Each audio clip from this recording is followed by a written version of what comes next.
Vivemos numa era de 1000 rostos e nenhuma presença. Conexões sem toque, palavras sem peso, amizades que cabem numa tela de 6 polegadas e desaparecem com um deslizar de dedo. Chamamos de amigos aqueles que sequer conhecem nosso silêncio. Celebramos aniversários de quem não sabemos a dor. E assim, nessa dança de máscaras digitais, perdemos a essência milenar do que Salomão, em sua sabedoria ancestral, chamou de amigo mais chegado que um irmão. Provérbios 18, 24. Não é poesia vazia. É diagnóstico cirúrgico de uma verdade que atravessa milênios. Há amigos que destroem e há um amigo que sustenta. Existe diferença abissal entre quem caminha ao seu lado nas multidões e quem permanece quando a multidão se dispersa. A Bíblia não romantiza a amizade. Ela a define com precisão de bisturi. Em todo tempo ama o amigo e na angústia se faz o irmão. Provérbios 17, 17. Note a arquitetura dessa frase. Em todo tempo, não apenas nos dias de glória, não só nos momentos de conveniência. Na angústia se faz o irmão. É no vale da sombra da morte que se revela quem realmente andava contigo. E acima de todos esses amigos terrestres, imperfeitos e limitados, está o modelo supremo de amizade. Cristo Jesus, que disse: ninguém tem maior amor do que este, de dar alguém a sua vida pelos seus amigos. João 15, 13. Ele não apenas ensinou sobre amizade, ele a encarnou, ele a viveu, ele a consumou na cruz. Mas olhe à sua volta. Veja o que fizemos com esse conceito sagrado. Transformamos amizade em transação, em networking, em likes e comentários vazios, em gente que aparece quando você está no topo e desaparece quando você cai. Temos seguidores, mas não temos companheiros. Temos contatos, mas não temos confessores. A solidão moderna não é a ausência de pessoas, é a presença de vínculos superficiais que não suportam o peso da vulnerabilidade. Vivemos cercados e completamente sós. E essa não é uma característica da nossa geração.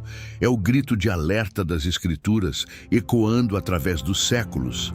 Já no livro de Jó, escrito há milênios, vemos o homem justo lamentando: meus parentes se afastaram de mim, e os que me conheciam se esqueceram de mim. Jó 19:14. A superficialidade não nasceu com as redes sociais. Ela apenas encontrou nelas o terreno perfeito para se multiplicar. O que mudou foi a escala. O que se perdeu foi a consciência. Antes, sabíamos que estávamos sozinhos. Hoje, confundimos solidão com popularidade. Contamos amigos como quem conta moedas, sem perceber que estamos segurando papel picado. E no centro dessa crise, uma pergunta antiga ressoa: onde estão os Jonatas desta geração? Onde estão aqueles cuja alma se ligou à nossa, como a de Jonatas se ligou à de Davi? 1 Samuel 18:1. A Bíblia não é um livro de contos de fadas sobre amizades perfeitas. É um manual de guerra sobre alianças estratégicas na batalha espiritual. Quando Deus permitiu que as Escrituras registrassem a amizade entre Davi e Jonatas, não foi para nos dar uma história bonita.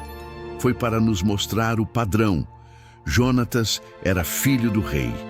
Davi era o escolhido de Deus para substituir esse rei. Por toda a lógica humana, Jonatas deveria ver Davi como ameaça, como rival, como obstáculo ao trono que lhe pertencia por direito de nascimento. Mas a Bíblia diz que a alma de Jonatas se ligou com a de Davi, e Jonatas o amou como a sua própria alma. 1 Samuel 18:1. Essa é a amizade verdadeira segundo as Escrituras. Aquela que transcende interesse pessoal, que celebra o propósito de Deus na vida do outro, mesmo quando isso significa diminuir para que o outro cresça. Jonatas protegeu Davi quando seu próprio pai tentava matá-lo. Jonatas abriu mão do reino para que a vontade de Deus se cumprisse. E quando morreu, Davi não chorou a perda de um aliado político, chorou a perda de um irmão de alma. Angustiado estou por ti, meu irmão Jonatas, tu eras muito querido a mim, maravilhoso me era o teu amor, ultrapassando o amor de mulheres. Segundo Samuel 1:26. Isso é amizade bíblica, não é sentimentalismo, é sacrifício, não é emoção passageira, é aliança permanente, não é conveniência, é compromisso com o propósito divino na vida do outro. Mas para alcançar esse nível de amizade, precisamos entender um princípio fundamental que a sociedade moderna rejeita com veemência. Nem todos devem andar contigo. A Bíblia é explícita sobre a importância de escolher bem nossas companhias. Não vos enganeis, as más conversações corrompem os bons costumes. 1 Coríntios 15:33. Isso não é elitismo espiritual, é sabedoria de sobrevivência. Paulo não está dizendo para desprezarmos pecadores. Cristo mesmo comia com publicanos e prostitutas. Ele está dizendo para escolhermos com cuidado aqueles que terão influência direta sobre nossas decisões, nosso caráter, nosso destino. A diferença entre amar todas as pessoas e permitir que todas as pessoas tenham acesso íntimo à sua vida. Jesus amava multidões, mas tinha 12 discípulos, e desses 12, apenas 3, Pedro, Tiago e João, presenciaram momentos específicos como a transfiguração e o Getsêmani. E desses 3, apenas João foi chamado de o discípulo a quem Jesus amava, aquele que recostou a cabeça no peito do Mestre. Cristo nos ensina hierarquia de intimidade. Ensina que amor não significa ausência de discernimento. Ensina que podemos servir a muitos, mas devemos caminhar profundamente com poucos. Salomão já alertava: o que anda com os sábios será sábio, mas o companheiro dos tolos sofrerá severamente. Provérbios 13:20. Suas amizades não são neutras. Elas moldam você, ou te elevam, ou te arrastam. Não existe meio termo. E aqui está o paradoxo que nossa cultura narcisista não consegue processar. Para ter amigos verdadeiros, você precisa primeiro ser amigo verdadeiro. As Escrituras são claras. Quem quiser ter amigos deve mostrar-se amigável. Provérbios 18:24a. Note que vem antes do versículo sobre o amigo mais chegado que irmão. É sequência proposital. Primeiro, você se torna o tipo de pessoa que atrai e sustenta amizades profundas. Depois, você encontra ou se torna esse amigo íntimo. Mas vivemos numa geração de cobradores, não de doadores. Todos querem o amigo fiel, mas poucos querem pagar o preço de ser esse amigo. Todos querem a lealdade de Jonatas, mas poucos estão dispostos a abrir mão do trono. Cristo estabeleceu o padrão quando disse: amai-vos uns aos outros como eu vos amei. João 15:12. E como ele nos amou, ninguém tem maior amor do que este, de dar a alguém a sua vida pelos seus amigos. João 15:13. A amizade verdadeira, segundo Cristo, é amor sacrificial. É morrer para si mesmo para que o outro viva. É carregar a cruz do outro quando ele não tem forças. É permanecer na tempestade quando seria mais fácil partir. É dizer a verdade em amor quando a mentira seria mais confortável. É confrontar o pecado quando a omissão seria mais segura. Fiéis são as feridas feitas pelo amigo, mas os beijos do inimigo são enganosos. Provérbios 27:6. O verdadeiro amigo não alimenta seu ego. Ele refina seu caráter. Mas há algo ainda mais profundo, mais radical, mais transformador nessa jornada de amizade. Ela não começa com pessoas, começa com Deus. A espiritualidade precisa ser retomada. A conexão com a fonte de toda a riqueza e sabedoria que é Cristo é fundamental para estar debaixo do favor e da graça. Só assim alcançará as pessoas que Ele designou para andar com você. Essas pessoas serão facilitadoras do seu propósito e chamado divino. Mas se você não estiver conectado à videira, Como reconhecerá os ramos que devem estar ligados a você? Jesus disse: Eu sou a videira, vós os ramos. Quem permanece em mim e eu nele, esse dá muito fruto, porque sem mim nada podeis fazer. João 15, 5. A amizade verdadeira flui da conexão vertical. Primeiro você se liga a Cristo. Depois, Ele te conecta aos que Ele escolheu para a sua jornada. Você não encontra essas amizades por acidente. Elas são orquestradas por propósito divino. Olhe para os discípulos. Pedro, pescador impulsivo. João, contemplativo e profundo. Mateus, cobrador de impostos odiado. Simão, o zelote, ativista político. Tiago e João, filhos do trovão, temperamentais. Pessoas completamente diferentes, unidas não por afinidade natural, mas por um chamado comum. Cristo os escolheu. Cristo os moldou. Cristo os transformou numa família. E qual era o segredo? Permanecei em mim, e eu permanecerei em vós. João 15, 4. A presença de Cristo no centro da relação é o que a torna indestrutível. Quando dois amigos estão ambos perseguindo a Jesus, a distância entre eles diminui naturalmente. Quanto mais próximo de Cristo você estiver, mais próximo estará daqueles que Ele colocou ao seu lado.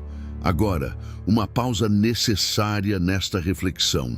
Você que está assistindo até aqui, deixe seu comentário. Conte-me, você tem experimentado amizades profundas ou tem vivido apenas conexões superficiais? O que este vídeo despertou em você? Está reconhecendo padrões nas suas relações? Identificando quem realmente caminha contigo? Se esta mensagem tocou seu coração, deixe um like ou um dislike se discordar, mas deixe seu posicionamento. Mais importante, compartilhe. Compartilhe com aquele amigo que você sabe que precisa ouvir isso. Compartilhe nos grupos da família, nos círculos de trabalho, com aqueles que andam perdidos na superficialidade deste tempo. E se ainda não se inscreveu no canal, faça isso agora. Ative o sininho de notificações, porque esta não é apenas uma conversa sobre amizade, é uma jornada de despertar espiritual que continuará nos próximos vídeos. Não caminhe sozinho nessa descoberta. Traga outros com você. E agora, retornemos ao cerne da questão. Porque há um amigo que está acima de todos os amigos. Um amigo que nunca falha, nunca abandona, nunca trai. O próprio Cristo, ele disse: Eis que estou convosco todos os dias, até a consumação dos séculos. Mateus 28, 20. Todos os dias. Não apenas nos dias bons. Não só quando você está orando ou lendo a Bíblia. Todos os dias. Nos dias de dúvida, nos dias de fracasso, nos dias de vergonha, nos dias em que você mal consegue levantar da cama. Ele está lá. Isaías profetizou: homem de dores e experimentado no sofrimento. Isaías 53, 3. Cristo conhece sua dor porque a viveu. Ele experimentou traição. Judas o vendeu por 30 moedas de prata. Experimentou abandono. Os discípulos fugiram no Getsêmani. Experimentou negação. Pedro o negou 3 vezes. Experimentou solidão. Deus meu, por que me desamparaste? Mateus 27, 46. Ele entende o que é chorar sozinho. Entende o que é ser incompreendido. Entende o que é ter amigos que dormem quando você mais precisa deles acordados. Por isso, Hebreus 4,15 declara: não temos um sumo sacerdote que não possa compadecer-se das nossas fraquezas. Pelo contrário, ele foi tentado em todas as coisas, à nossa semelhança, mas sem pecado. Você não precisa fingir para Cristo. Não precisa editar seus filtros antes de vir a Ele. Ele já viu você no seu pior e escolheu morrer por você. Enquanto ainda éramos pecadores, Cristo morreu por nós. Romanos 5, 8. Essa é a definição suprema de amizade. Ele não esperou você melhorar para te aceitar. Ele te aceitou como estava e morreu para que você pudesse ser transformado. E essa transformação não é opcional se você realmente deseja amizades verdadeiras.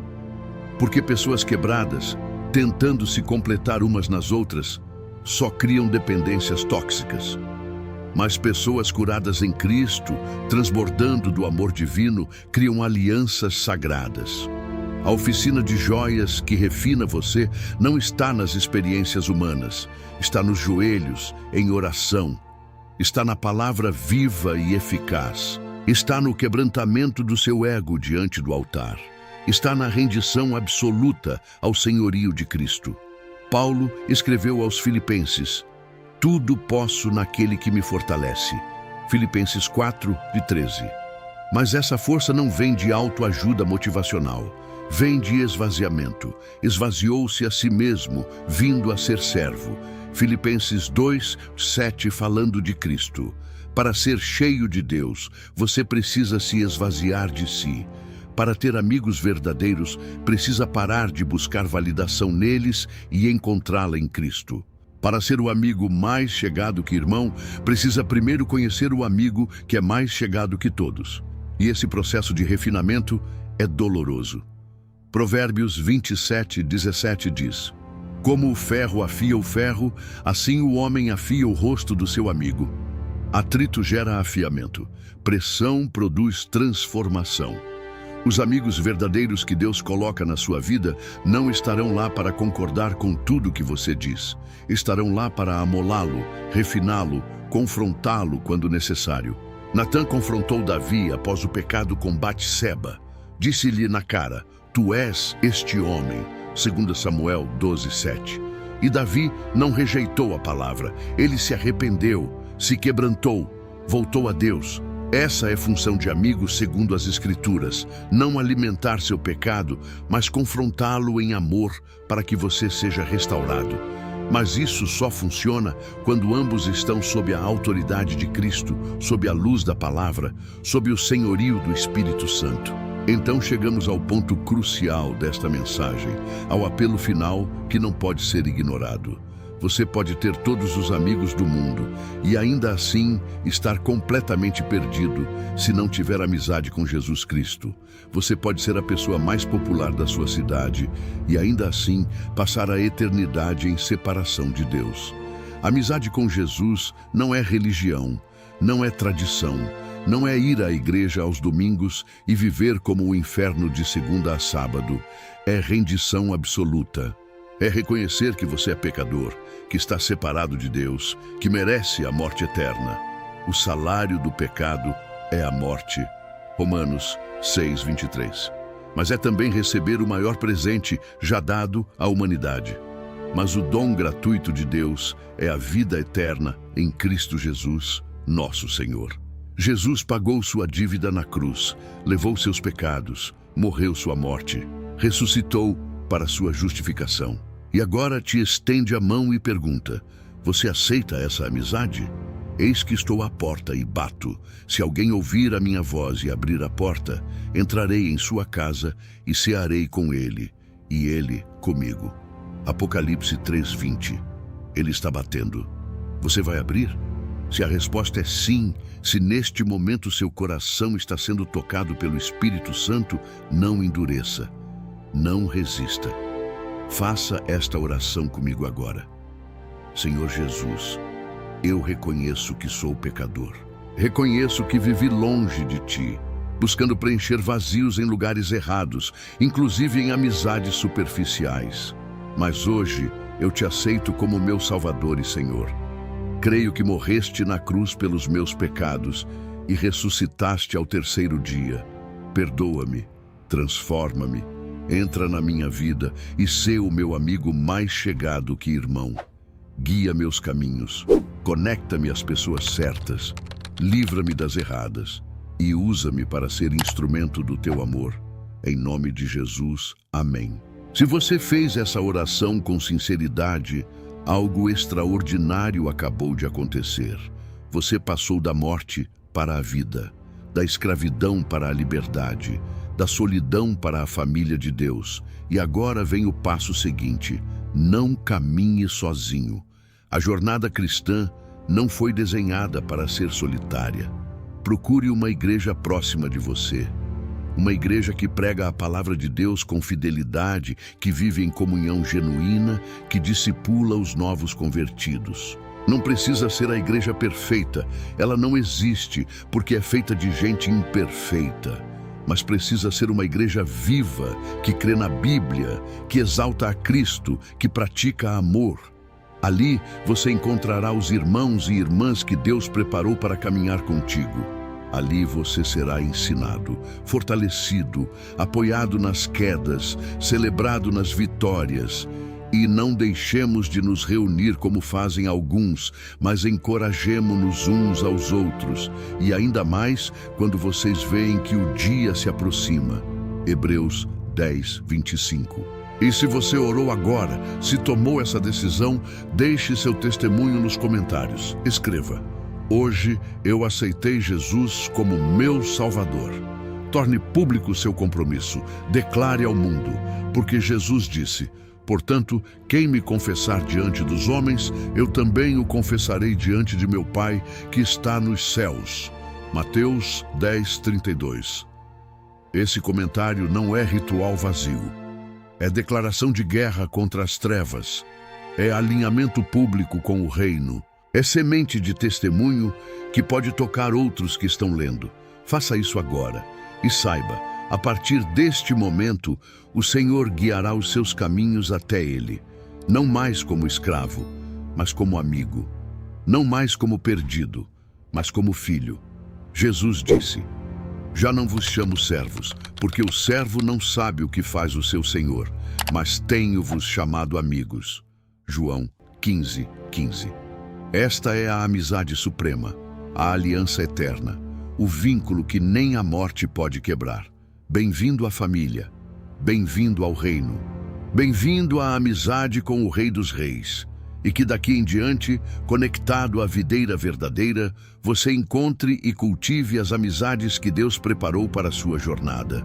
Porque o amigo mais chegado que um irmão não é conceito abstrato, é realidade viva quando Cristo está no centro. Amém. Não pare por aqui. Se você quer expandir ainda mais sua capacidade de pensar de forma crítica e profunda, escolha um dos vídeos ao lado. Continue essa jornada de reflexão comigo. Clique agora e vamos mergulhar ainda mais fundo nessas ideias que transformam nossa forma de ver o mundo.